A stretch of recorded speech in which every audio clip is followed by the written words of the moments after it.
Besok di Medan ada 8 titik. Pak Kadir. Kepada orang gila, tolong temui saya di sana. Tolonglah temui saya di sana orang gila ya. Ntar gue gue bales tat. Lo yang kena tusuk akhirnya.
Mudah-mudahan Allah menjaga ulama kita.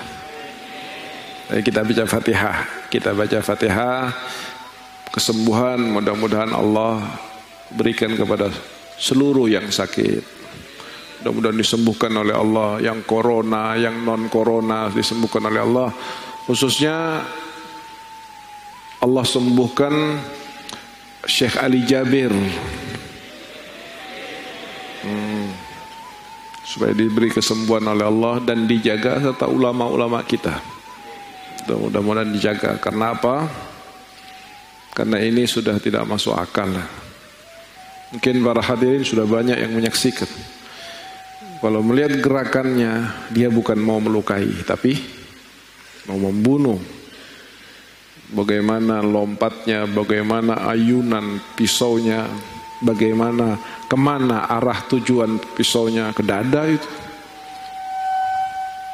Ini kalau ketemu yang begini enaknya diapain? Diapain enaknya? Oh, digantung masih ringan, Pak. Cuman sayangnya orang gila yang mengerjakannya. Ya. Sayangnya orang katanya ada gangguan jiwa.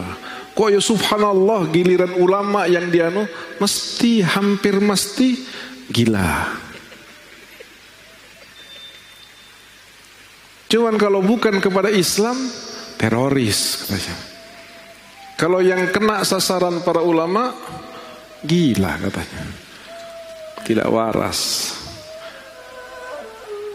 Wallahu a'lam. Ala hadhihi niyah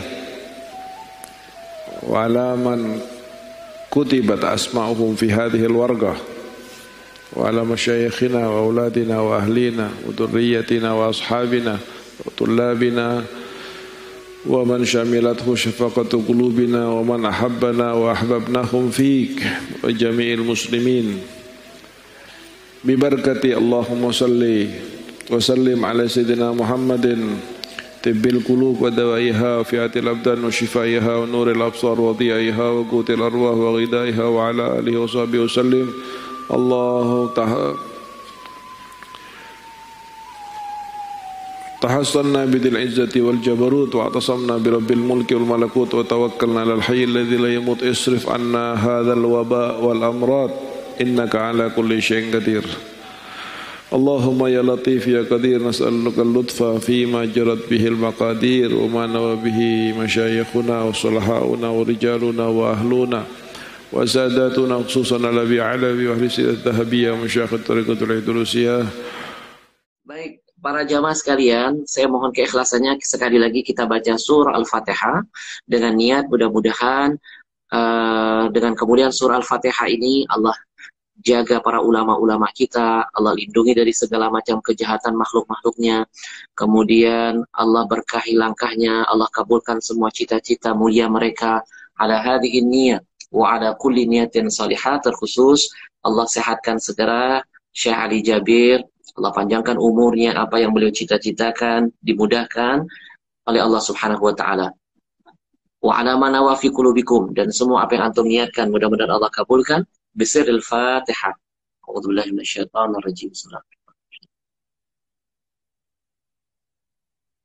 Shiratal ladzina.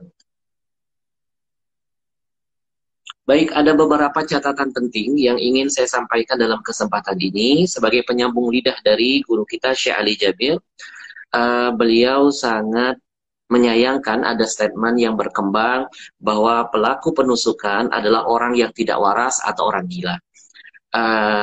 Mana mungkin saya orang yang awam saja bisa melihat, mana mungkin orang yang gila bisa memahami target secara tepat. Kemudian dia sempat membaca situasi keadaan. Nampak betul di beberapa video yang saya share di Instagram saya. Kemudian yang ketiga, di depan itu kan banyak jamaah-jamaah. Kalau seandainya dia tidak waras dan atau katakanlah orang gila, pasti dia akan memilih target yang ada di depan matanya. Dia akan menusuk secara membabi buta. Itu watak orang gila. Kenapa dia harus jauh-jauh mengejar Syekh Ali Jabir yang sedang berada di panggung, yang sedang bertausiah? Langkah ini, tindakan ini hanya bisa dilakukan oleh orang-orang yang waras otaknya, yang pintar strateginya. Dan ini pasti seperti yang tadi Syekh bilang, ini pasti orang-orang terlatih.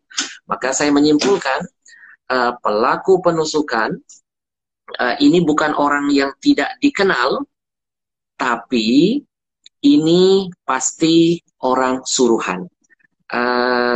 Maaf, saya baru dapat gambar. Teman-teman bisa lihat jelas?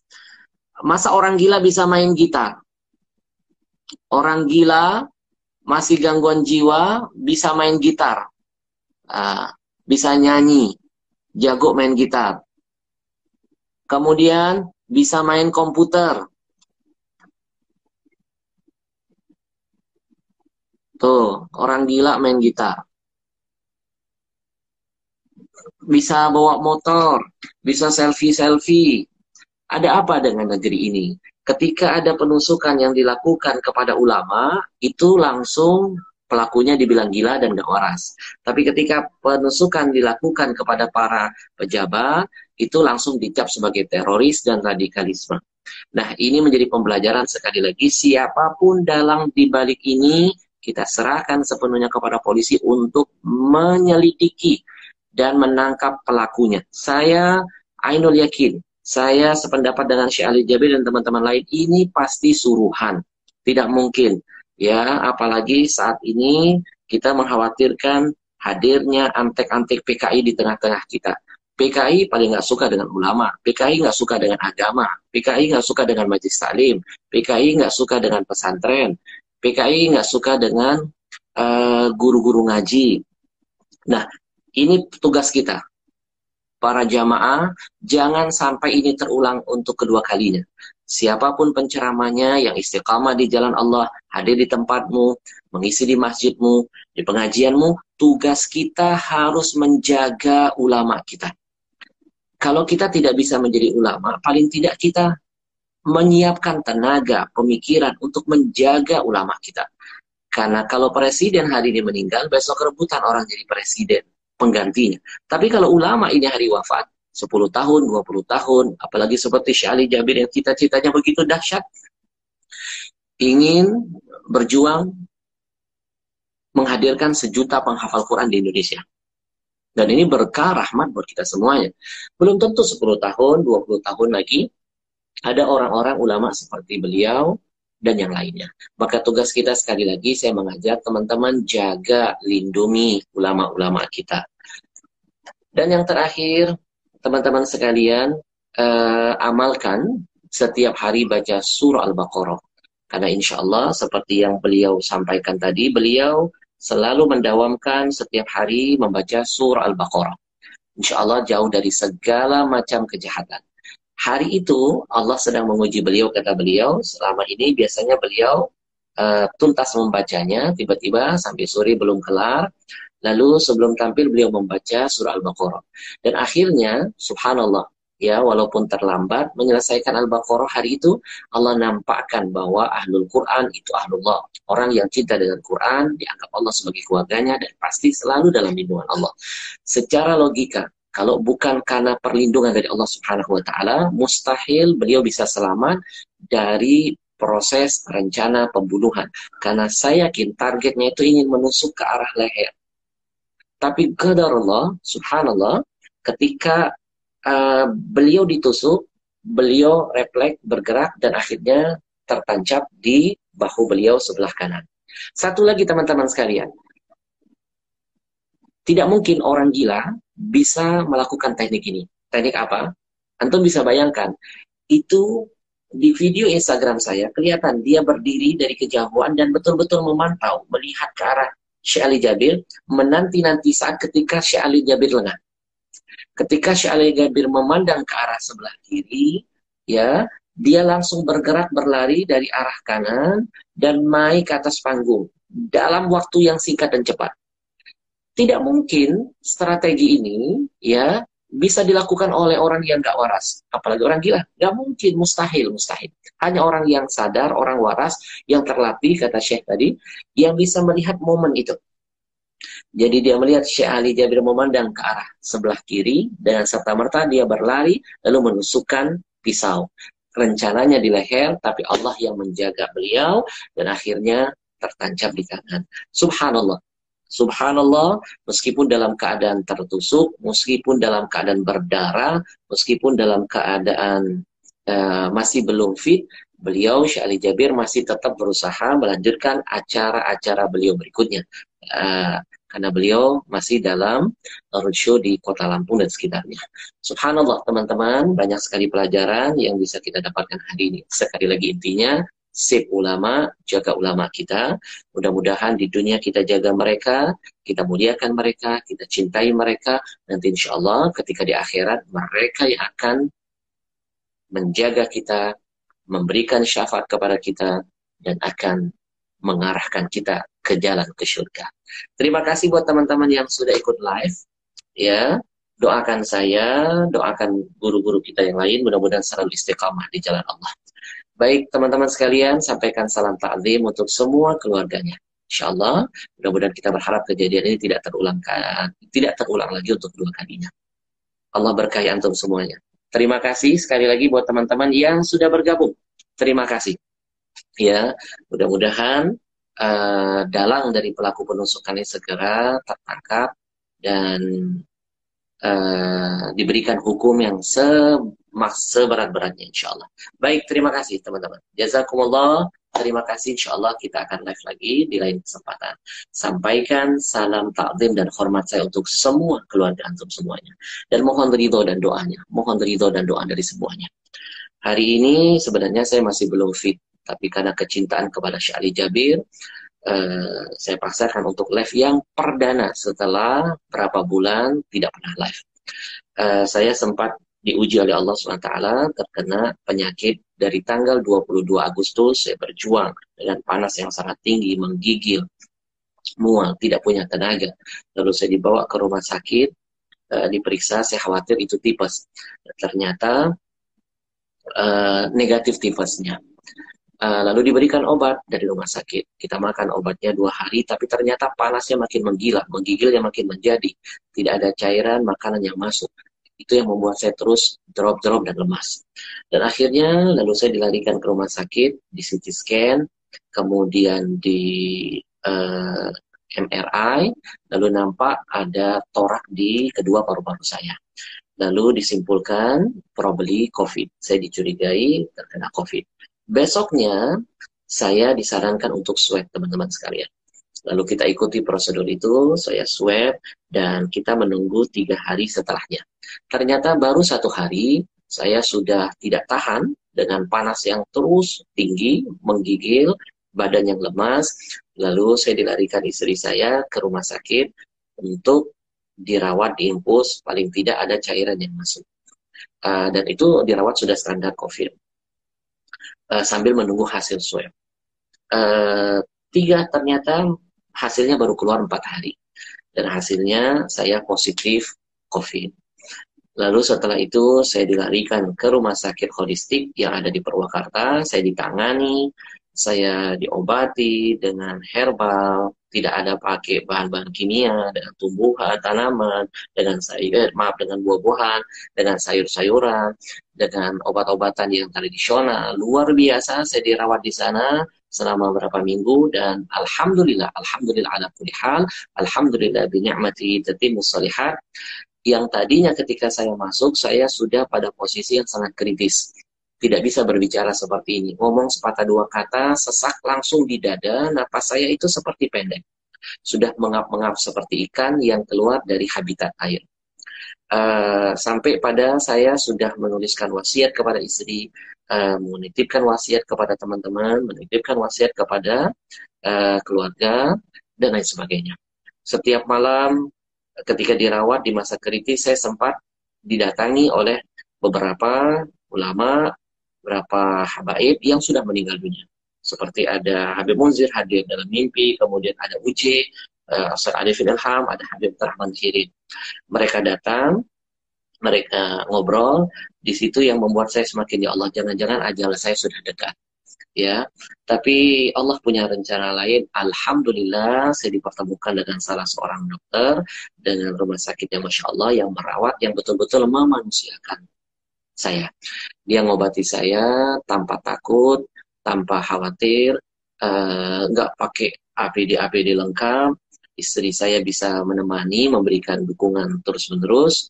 Kemudian dia pegang tangan saya, dia sentuh saya. Saya tanya, dok, emang dokter tidak takut? Tertulak, oh tidak Habib Ahmad, nggak usah takut. Ini banyak sekali info-info yang menyesatkan umat. Ya, katanya harus pakai APD gini-gini. Enggak, nular itu hanya lewat bersin. Ya, seperti mayit setelah udah meninggal dunia, dia kan nggak bersin, kenapa harus khawatir? Nah, nanti insya Allah teman-teman ikuti terus live-nya. Kita akan live langsung dengan Dr. Husin. Gelarnya PhD. Nanti kita akan berbagi pengalaman tentang COVID. Kemudian bagaimana cara kita melindungi diri, bagaimana meningkatkan imun, dan ilmu-ilmu apa. Nanti kita akan hadirkan sebagai bentuk berbagi pengalaman. Saya pernah merasakan masa-masa kritis itu sudah saya lalui, bayangkan dari tanggal 22 Agustus. Dan hari ini alhamdulillah ala kulli hal bi ni'mati tatimmus shalihat, saya sudah napasnya sudah lega, sudah bisa lancar berbicara, hanya sedikit lagi pemulihan pada lidah yang terasa cadel ketika berbicara. Mungkin karena faktor obat-obatan yang sebelumnya yang terlalu tinggi. Sekali lagi teman-teman mohon doanya, mohon keikhlasannya untuk terus mendoakan saya dan mendoakan guru-guru kita yang lain. Insya Allah mudah-mudahan Allah jaga kita dari segala macam kejahatan makhluk-makhluknya, termasuk COVID. Terima kasih banyak teman-teman sekalian. Nanti insya Allah saya akan hadirkan dokter itu, kita berbagi ilmu, ya, bertukar pengalaman. Mudah-mudahan memberikan manfaat buat antum semuanya. Sekali lagi, salam hormat untuk semua keluarganya. Assalamualaikum warahmatullahi wabarakatuh. Yang saya hormatin, yang saya muliakan, insya Allah nggak begitu. Yang terjadi pada Syekh Ali Jabir adalah sebuah tindakan pengecut. Ya, tindakan pengecut, langsung menyerang, dan betul-betul tindakan yang direncanakan. Kenapa? Karena dari rumah udah bawa pisau. Kenapa saya bilang itu percobaan pembunuhan? Kan yang dibawa pisau. Kalau lontong barangkali kagak buat makan gitu kan. Nah, yang dibawa pisau penganiayaan. Kalau penganiayaan mungkin tanpa alat gitu loh ya, dengan tangan, dengan kaki dan sebagainya. Atau ngelempar itu botol, lemparnya bukan lempar botol plastik lah, botol aqua, botol fit. Tapi yang paling bagus sih botol Ajwa, paling tebal. Nah, jadi itu mungkin penganiayaan gitu loh. Tapi kalau umpamanya dari rumah bawa pisau, itu pembunuhan, percobaan pembunuhan. Dan yang paling mengherankan, semua yang menyerang dai vonisnya gila. Gila semua. Langsung aja divonis. Langsung gila. Dan anehnya orang gila zaman sekarang bisa milih. Iya kan? Orang gila kok yang diserang kok dai semua gitu loh. Terus saya ditanya, Ustadz bagaimana? Kalau saya besok di Medan ada 8 titik. Apakah dir? Kepada orang gila, tolong temui saya di sana. Tolonglah temui saya di sana orang gila ya. Ntar gue gue balas tat. Lo yang kena tusuk akhirnya. Tapi ya itulah, bukan sombong, tapi kita menjagalah. Semoga Allah Subhanahu wa taala menjaga kita semua. Dan kepada Syekh Ali Jabir yang terkenal santun dan kalem aja digituin. Kalem terus. Yang terkenal netral aja digituin, apalagi yang ini yang ya udah nggak apa-apa deh ya. Kita tunggu serangan-serangan berikutnya. Kalau kok begitu nggak, maksudnya coba-coba loh kalau berani gitu maksudnya. Tapi kita ambil hikmahnya adalah supaya setiap dai, setiap penceramah ada yang kawal dan bekerja samalah dengan polisi. Kan dengan cerita ini, dengan kisah ini kan jadi semakin akrab dengan polisi. Begitu ya. Terima kasih netizen. Saya mau melanjutkan. Assalamualaikum.